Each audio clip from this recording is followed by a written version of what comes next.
Hey, Crestwood, happy Wednesday to you. Hope you all are doing well. What a blessing it is to be alive and to be able to serve God each and every day. Hope you get some amazing chances to do that and that you see God in the people around you and the people that you encounter. It's my honor to be your pastor because I see God in you all the time. And I'm so glad to bring you this devotional for this Wednesday, January 29th.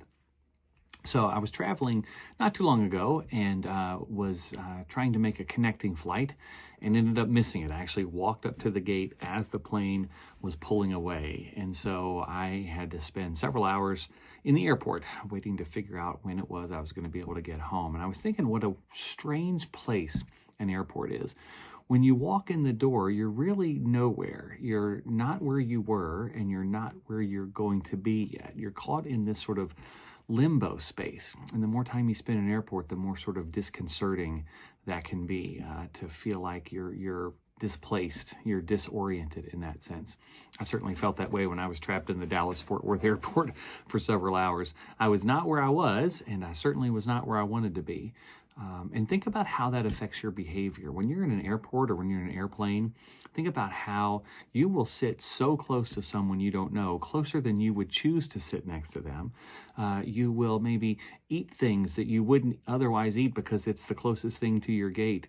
You will let go of control and surrender your schedule to whatever the airline says is going to be your schedule. Such weird behaviors that are brought up, and such weird feelings too, anxiety or fear or frustration. Think about how mad people get in airports.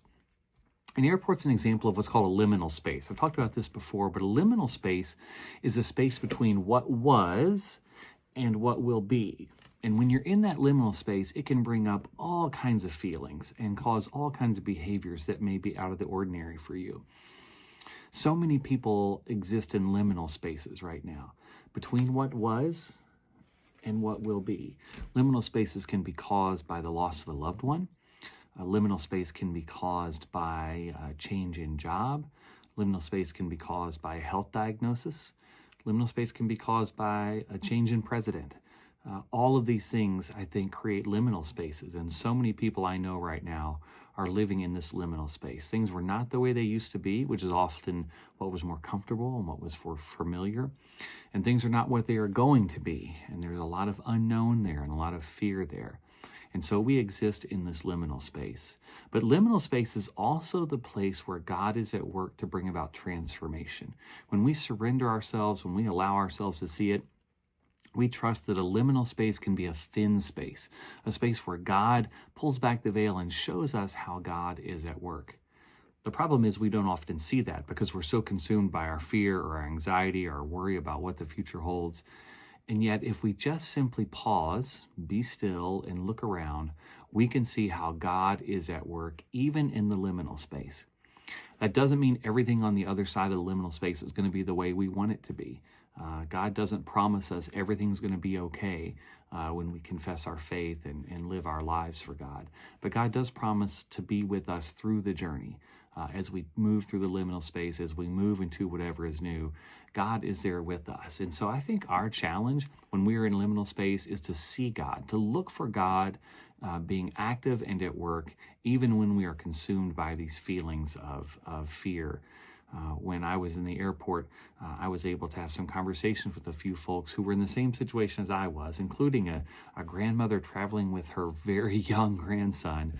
And we were able to sit and talk, and I played with the grandson while she ate her food from Panda Express. And we just had a moment of humanity in the midst of this liminal space that was completely out of our control. Where can you find glimpses of God in the midst of your personal liminal space, in the liminal space of this country? Where is God at work, and how can we lean into God's work? It's so easy to be consumed by the fear, the anxiety, the frustration, the loss of control. And yet there is no place where God is not. So God is with us in the liminal space. And I think our challenge is to find God and to lean into God, to lean into God's promises of presence, God's promises of love, God's promises of grace. And liminal spaces can be scary because sometimes we don't know what's on the other side. But what we do know is that God is with us when we are in the midst of them. So Crestwood, whatever your liminal space is, Find where God is at work, lean into that, and join God in doing the work of God's kingdom in this world. God will get you through. God always gets you through. God bless you, Crestwood.